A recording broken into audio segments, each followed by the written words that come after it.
Hello one and all, my name is Mark. Today I have been commissioned to do one of my favorite creations, a tree pendant. But before we get wrapped into it, I want to take you to one of my favorite places. Let's go. Stone Age, a mystic little shop where I grab most of my crystal minerals from. But you'll notice there's nothing little about this place. They also carry tarot cards, clothing, incense, and even vegan soap. Whoa, check out this laughing Buddha made entirely of jade. So intense. I digress. Let's try not to get lost today and find what I'm looking for. Usually I like to ask a series of questions to the commissioner so that I can pick the right stone according to their habits and personal lifestyle. I found a couple candidates to choose from. I think I'm going to use the Cream Moonstone. I'm super excited. Let's wrap it up.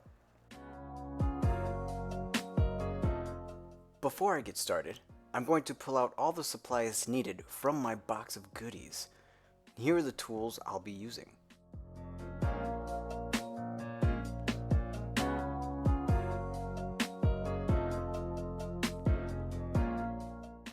As I unspool the 12 gauge wire, I also straighten it out at the same time. I prefer to work with the wire this way. This is basically the skeleton because it will hold the entire piece together. Using about a foot of this wire, I try and shape it with my mandrel.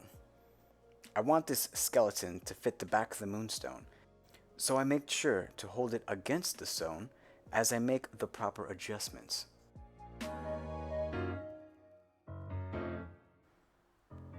Right now, it's the middle of 2020, so I have been rapping for about 3 years. It was only until recently that I've been recording my process to help encourage other creatives. Now to set that aside and prepare the 24 gauge wire. This will be used for the bevel and the actual tree itself. First, measure out this wire 6 times the size of the stone. I use the first wire I cut as a template so I know what size to use for the rest. The way I'm wrapping this, I will be using 1 wire for every 2 branches, so I cut 7 pieces and that will give me 14 limbs for my tree. As I said before, I prefer to work with straight wire, so I place the wire in between my pointer and ring finger. Then I place my thumb in between those fingers. And I do the same with my other hand. I feed the wire with my right hand and push it through both sets of fingers. There are other ways out there to straighten wire. However, this way is most comfortable to me. After setting them the way I like it, I wrap each wire around my skeleton 2 to 3 times at the center. I lock it in place with nylon pliers.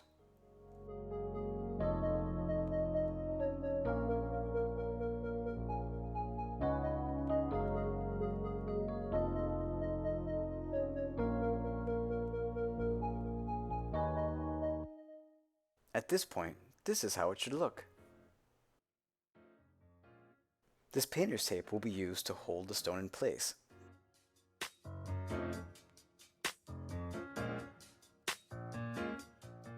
Okay, maybe not this tape.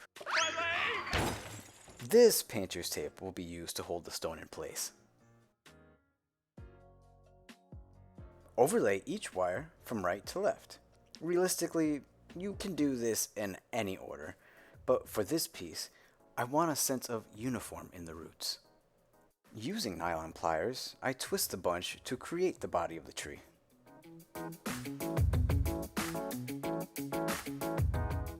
Spread the roots so it holds a little better.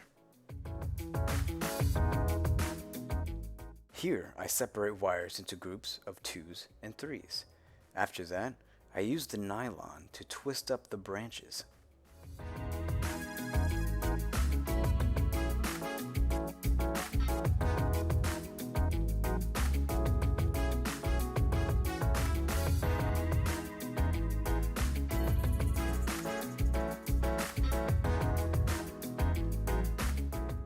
At this point, I take the piece of tape off and work on the finagly part.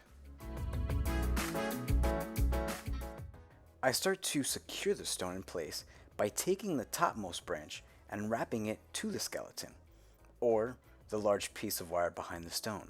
Then, it's best to wrap the branches from opposing ends.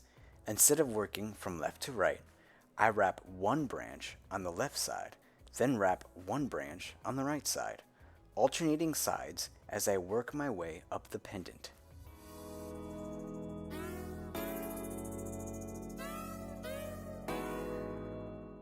Once everything is secured, I work on the bevel. Wrap the 24 gauge around one of the 12 gauge wires 3 times to keep everything stable.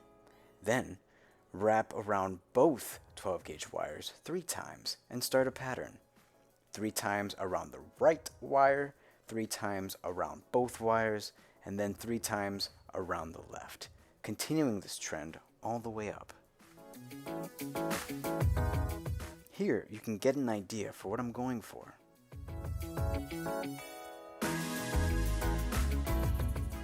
Using a paintbrush or any cylindrical tool, I make the holes for the necklace to dangle from.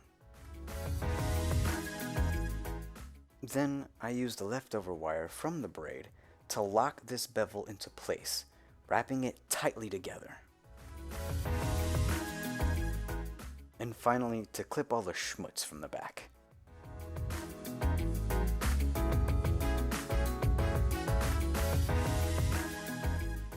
Making sure to not have anything pokey, I twist the remaining bits inward. We're almost done. I'm going to clip these thick wires to the same length and coil each of them in opposite directions, using the help of my round nose pliers and trusty old nylons.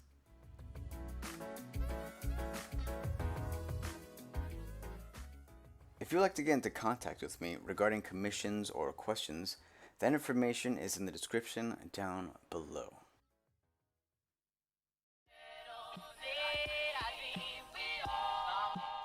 Specifically, cream moonstone promotes good fortune in love and business manners.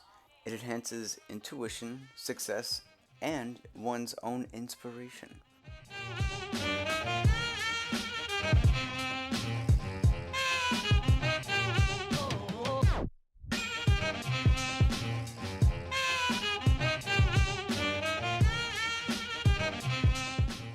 Almost resembles an upside-down heart.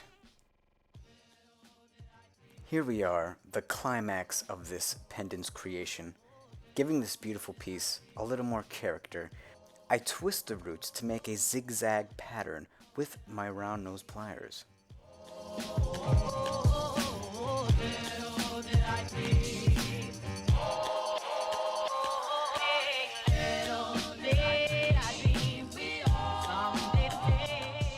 And there you have it. My way isn't the ultimate way of creating this pendant, but I hope this can give a little insight as to what it takes to create a piece of jewelry like this.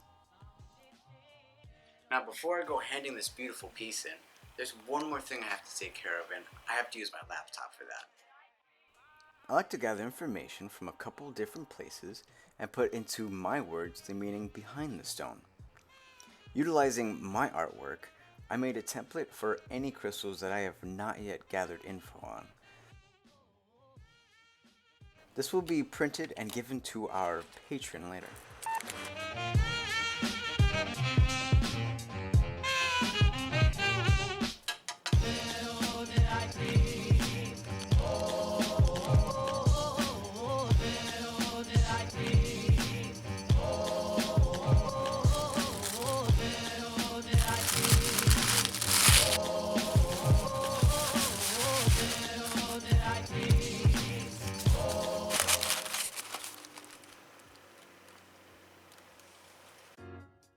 Thank you so much for clicking onto my video.